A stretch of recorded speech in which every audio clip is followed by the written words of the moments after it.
everyone. Let's talk about the project that you have for this course, because I think that's a really important thing that we need to be able to cover, because it's something coming up that I want you to have on your radar now so that you can think about it over your break or at any other time, right? So let's go back and think about the syllabus. If we're thinking about the outline of this course, for the first 4 weeks, we covered a lot of fundamental material. We went through market fundamentals, supply and demand, consumer behavior, market equilibrium, elasticity, theories of the firm, market structures, competition. And from here on out, things are going to change a little bit. I'm talking about it in another video, but in week 5, you have your exam. Week 6, we start to go over regulation. Week 7, we have a much larger exam, which is kind of a comprehensive case study that'll be looking at kind of a larger version of discussion posts, right? We're going to cover that later, but right now I want to talk to you about your project. So there's 3 important deadlines related to the project that you have for this course. First is a project topic that you have to choose in week 5. You have to let me know what it is. You give it to me on a discussion post that I'll put up. You just list out what your project topic is, and I'll go in and approve it or not approve it. If it's not approved, we got to talk about it and maybe change it just a little bit. In week 6, you're going to be giving me an outline of your project. Doesn't have to be a lot. It can be bullet points, but it's something that I need to know to be able to look at and say, oh, are you on the right track? Is there something major you might be missing from this project that would cost you points? So I can go in and respond to you on those pieces. Then in week 7, you have your final presentations that are due. I would like to point out these final presentations are due on a Friday. That's because the semester ends on that Friday. Because we're taking Thanksgiving week off, that's when the semester ends. It's going to be on that very last day. So I'm going to need your final presentations on Friday so that I can get all the grading done over the weekend and get your final grades in time for the deadlines. Okay. But let's talk about the specifics of this project. So in 528, remember, you have three deadlines. If you don't watch the rest of this video, I understand, but there are 3 deadlines you need to know. First, you're going to give me a project topic by the end of week 5. Second, you're going to give me an outline of the project by the end of week 6. And then third, you're going to give me your final presentation due by Friday. So let me talk about what each of these pieces are. So here's the very, very basic details of the project before we get really in depth of like each piece you need. You need to pick a company. It can be any company that you want. I talk about Staples a lot, right? Because I used to work there, and just because I have a lot of their products on my desk and I can use them for examples. So I might have Staples. You might have Remarkable. Remarkable is a brand that has lots of really cool products. You might have Aveeno, which has lotions and moisturizers. You're going to pick some sort of company, and we're going to use a lot of the information you built up over the first 4 weeks to be able to describe and analyze this company and to practice some of our communication skills when it comes to being able to describe these situations. During this, as you've picked a company and you need to go in and kind of understand it, you'll need to make observations about this company using, for example, research that you have. You might go and look at their most recent news posts on Google. You might have to go look at a little bit of information from their financial documents. You might have to go to their website and see what products they offer. So these observations will need to be made by looking at the company and getting to know it a little bit better, right? So from there, what you're going to do and I'm going to tell you what all exactly needs to be in the presentation, what all exactly you're looking for. But when you have all of this information, you're going to put it together into a PowerPoint. Then you're going to present it in a 7 to 10 minute recorded presentation, right? The easiest way to do this is to just jump on Zoom, screen share, speak over and annotate the project as you're going through it. Go ahead and let it download. Then what you're going to do is you upload it to OneDrive, and then you'll submit the link to me so that me and the other facilitators for this course will be able to grade it, right? You can do this through Zoom. That's the easiest way. But if you have other ways that you enjoy or want to be able to present your project, that's totally fine. As long as you don't give me an annotated PowerPoint. It has to be some sort of presentation. You don't have to have camera on, but I do need to be able to hear what's going on with the project, right? Because we're practicing and documenting communication skills, which is a very important part of your MBA process. Okay, all right, so you're going to get me a presentation, you're going to upload it, you're going to submit it to me, I'm going to grade it, we're going to give it back with some nice good details, but what is the project to begin with? So there's some things that you must have. So let's say that you picked a product. I'm just going to go with Remarkable because I happen to have my Remarkable right here. What it is it's just a tablet thing that is or doesn't have a backlit screen, so you just end up writing on the tablet itself. You can write on PDFs. It's a very convenient thing. Lots of academics enjoy it. They only have so many products in their product line, and it's something interesting to think about. Okay, so that's what I'm going to use for the examples in the next couple minutes so you can think through what you would do for your project. So pick a company and product within this company. All right, so we're talking about Remarkable. I'm probably going to talk about their most popular things. So that's going to be their tablet, then we have their little folios, and then we have their pins, the pins that you use to be able to write on them. Those are their 3 biggest products. Those are the ones I'm going to think about. Okay. Well, what am I going to do in this presentation? First, I'm going to discuss a demand shift and a supply shift that this company has encountered. Okay, well, one shift in demand, well, the Remarkables, a new version of the Remarkable was said to come out, right? They had the Remarkable 1 and then the Remarkable 2 was about to come out. That would affect how consumers were demanding this product. They knew a better and newer product was about to come out. So for the Remarkable 1, they might have reduced their demand because they knew the new product was coming, right? A supply shift that they might have is, for example, these have to be shipped internationally. The coronavirus pandemic ended up absolutely halting their supplies for a few days, to a few weeks, to a few months, where their supplies take a lot longer to ship, which has made customers unhappy. This affects the ability to be able to supply and at what rates. So that'd be a demand shift and a supply shift for this company. The next thing that I'd want to do is give an example of how they address an instance of, and you don't have to do all 3, just one of them, a consumer product rivalry, a consumer consumer rivalry, or a product product or producer producer rivalry. So the easiest ones to do are producers, but you're welcome to do any one that you possibly want. Remarkable has a lot of rivalry when it came to Apple products, right? Everybody loves Apple iPads, and that's the most popular way to look at PDFs. Remarkable directly competes against them. So a couple things that they did was Apple had some new apps that came out that took away the brightness of the backlighting on their products, because that was something that Remarkable brand customers enjoyed. Well, what did Remarkable do? Remarkable came out and they said, okay, well then if we're going to have this sort of competition, I'm going to increase the functionality of my product, where it used to be that you had to upload to an app and you could download stuff. Now we're going to be able to link to Dropbox and Google Drive, because I know that's something that my competitors offer. And you know what? I'm going to compete with them as a producer. In our producer-producer rivalry, I'm going to give these new products and services that directly affect my customers, or excuse me, the other producers. So that's one example of how they address this instance of people were competing against them. So they also changed their product to be able to compete back. Then the next one's going to be identify substitutes and complements for the company's top products. Okay, well, we know that the top product for Remarkable is their Remarkable brand tablet. So some substitutes for this might be an iPad Pro. It might be a laptop. It might be a Wacom tablet. If you enjoy those might be substitutes. All right. Then we need to think about complements. Well, for the tablet, what are some things that you tend to have with it? We see that there's a portfolio.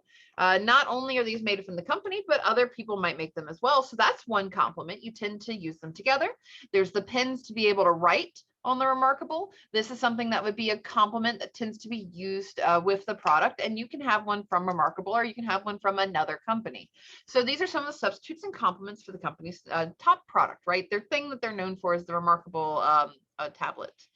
Okay, then we need to find an example in the news. So this is where I'm going to start having you look at news articles. You're going to Google and look at places where your company might have been in the news and find an example of a change in prices. So when it comes to the Remarkable, in late 2021, one thing that they did was they started offering a monthly subscription plan. So people who already had a Remarkable didn't have to pay this, but new people buying a Remarkable would have to start to pay $7 a month if they wanted to keep the functionality of being able to upload to Google Drive and Dropbox and a bunch of other things without using a cord, being able to do it wirelessly.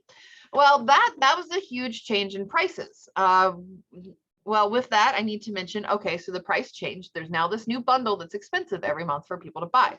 I need to explain if I believe this product is elastic or inelastic and why that is. Well, in this case, their sales didn't change all that much. It's one of the favorite tablets used by academics because it has a lot of the functionality that we really need for conferences and for a lot of the projects that we work on. So even though this new thing came in and it was more expensive, buying patterns were still pretty similar. So in that case, I might say that this is an inelastic good. because it's something that people find necessary or useful for their job so much that they didn't really change the quantity that they demanded all that much relative to how the price changed. In this, I would think, okay, well, is this a normal or inferior good? In this case, when remarkable becomes more expensive, people buy less of it. When it becomes less expensive or goes on sale, people buy more of it. This would be a normal good. There's normal good behaviors here. Okay. Other things for the presentation: discuss a potential resource substitute for this product. So one big issue with the Remarkable was the ability to get all the pieces that were needed for it during the coronavirus pandemic. So they were affected by shipping issues. They were affected by chip shortages. So in this, maybe some potential resource substitutions would be a new shipping company, or a new way of directly shipping, or being able to work with Amazon for distribution. Maybe for the chip shortages, it could be using older model chips, or it could be using chips from other similar devices instead for this. So they might have some sort of resource substitution there. This is a brainstorming exercise to make sure that you understand what goes into building something and other ways that they can think about it. So after that, you discuss how decisions as a manager would differ from supplying this product in the short run to supplying this in the long run if there was a demand surge. So once they had done a little bit of advertising and the academics realized that Remarkables were awesome, pretty much every professor ended up buying one, right? That was a huge demand surge for this product. Well, in the short run, there wasn't much that they could do about it, right? Because they only had the number of machines that they had and the number of buildings that they had. So one thing that they did that you can find out as you Google the company is you could see that they increased staffing. They increased direct shipments to the United States. They ended up in the short run just trying to get as many people these products as they could, but they couldn't build new factories yet because it was a short run decision. It was hiring more people right now to try to make this work, or working with new shippers or new logistics companies to try to get people their products faster. Now, in the long run, because of this demand surge, what sort of decisions could I have made differently, right? Because we're discussing your decisions as a manager. Well, if I was the manager of this company, I would say, wow, that demand surge, it seems like this is something that's becoming very popular, especially among this subset group. The subset group is an established occupation that will likely be around for a very long time. So if I want to address the fact that it's popular here, maybe what I would do is I would build a new factory. I would start working on advertising campaigns specifically for this group. I would maybe sign up for tables at their national conferences in the long run, because you typically have to pay those a few years ahead of time, right? So those are decisions that I might make in the short run versus the long run. In the short run, I might hire more workers and find a new logistics company, but in the long run, I might absolutely scale up production. Then the next is identify and provide examples of fixed and variable cost. Okay, so for variable costs, there's lots of different components for that, right? So the variable cost could be the laborers that I have working on this. It could be the shipping rates and the ways that I ship this product. It could be some of the inputs that I have. Maybe there's different types of packaging that I could use that are relatively variable. Maybe I could use the cheaper packaging or the more expensive packaging. Fixed costs are more things that I can't change in the short run. I have the same factory no matter what. I am using the same sort of material to make this pin. I might have one style of machine that makes this pin, and that's what we're going to have to use until we get new technology. So there's variable cost and fixed cost. And speaking of technology, then we need to talk about the role of technology and prices in the factors of production on future product prices. So right now, this product costs as much as it does when I research the company, because it's expensive to put together the chip, to program it, to get the magnets that you need to be able to make sure that everything clips correctly, right? So there's a role of technology in the use of magnets. There's a role of technology in the use of the software programming, how they've added in Google Drive and Dropbox technologies. So what does that necessarily mean on future product prices? Well, in the future, if magnets become cheaper, if it becomes easier to get a hold of chips for the programming, if it becomes easier, or if there are better app support for this so that things could download faster, well, those might be ways in which it's cheaper for me to produce my product. So in the future, product prices might actually go down, because as my technology gets better, it's cheaper for me to produce. So I can produce the same product for a cheaper price. Then I need you to discuss an example of potential economies of scale or economies of scope. So let's say I don't really feel like doing scale because I know the students use that scale a lot, and that's probably what you'll have for your presentation. Let's think about scope. Well, when it came to this, at first they started making these tablets, right? Then as they saw that accessories were really popular, they decided to branch out their market. So instead of just producing the tablets, they would instead also produce the little pad folio that it goes in. They'd produce the pins that you can use along with it. They'd produce the software so that you were able to use it a lot easier. Scope is that they started branching out into relative and similar industries with similar products because it gave them more control of the market.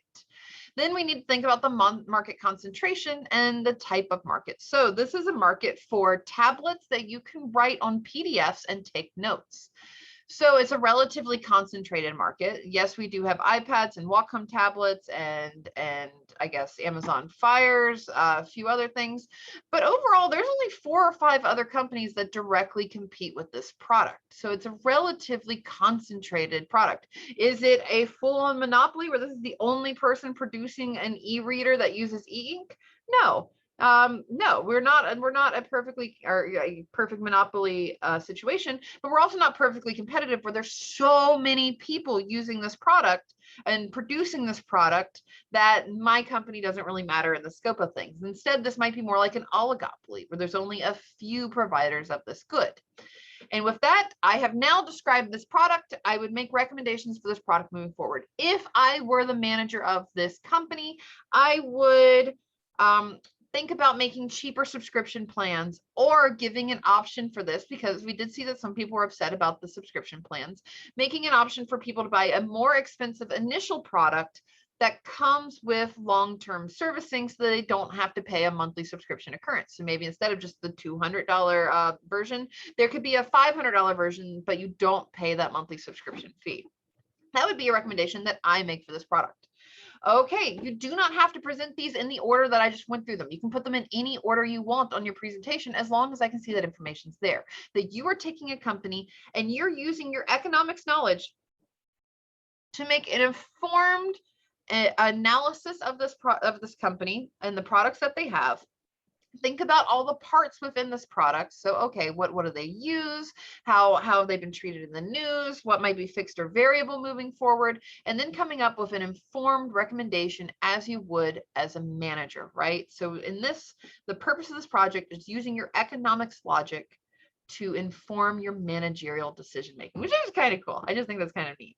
So with the grading criteria, because everybody's always interested in this, 5% for just turning it in on time. If you turn it in late because I'm letting you turn it in the exact last day of the semester, it becomes a huge headache and paperwork if you turn it in late. Please do not do that. So if you turn it in on time, you get 5% of your points. This is out of 100 points with your percentages. I know it's technically 200 points in the grading scale because it's 20% of your grade. Let's ignore that. Let's say out of 1 to 100, your scale points of 1 to 100%, you get 5% turning this project in on time. You have 15% that you get if you have a cohesive understanding of the product and product description. If you can tell me about that company and what products they have, and it makes sense, and it's logical, and it is correct, then that is 15%. Then you get 50% for just describing these different concepts from the different weeks. So remember that we had the week 1 material for like demand and supply shifts and examples of consumer rivalry. Then we have the week 2 information. So talking about substitutes, thinking about what happens to elasticity if there's a change in prices. There's week 3 information discussing about the short run and long run. Then there's week 4 thinking about market concentration, right? For each of these different types of materials that you put in, you get 12.5% of your grade. After that, let's see, what are we up to? We're at the 50% altogether for the core concepts, which is divided to 12.5% per week, 15% for understanding the product, 5% for turning it on time. We're up to what, 70%? Okay, out of the rest, that's 30% remaining. 15% is going to be coming from making a recommendation. So that part in bold at the very end, that's important. I want you to use all of this econ logic that you have and come up with some actual reasonable recommendation for this product. And it cannot be, they should keep the status quo. They're just doing fine. No, an actual recommendation for this product moving forward. Maybe they should consider a new product line. Maybe they should consider having this type of sale in this type of market. Maybe they should consider finding another shipper or supplier for this piece. Having some sort of recommendation will give you that additional 15%. And then finally, 15% is just grammar and syntax. Do your slides make sense? Am I able to read through them? Okay, and with that, that's your entire project in this course. So that's what we're going to be working on for the next couple of weeks. If you have any questions, feel free to reach out. But go ahead and start thinking about it in the back of your mind what product you'll like. When we get to week 5, I'll end up putting up a discussion board. It's not for points. It's just so I can have your project topic. If you go in, put in your project topic or what company you want to use, I'll go in and just tell you approved or not approved, and we'll move on from there. Okay, if you have any questions, please let me know, but hopefully this answered everything you had. See you later.